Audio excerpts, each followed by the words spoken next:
How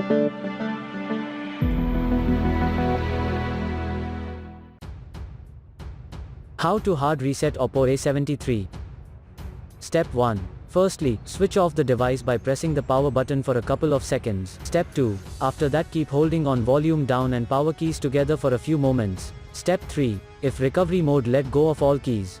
For further detailed guide, please check the link in the description. There you will find further steps on how to hard reset your smartphone.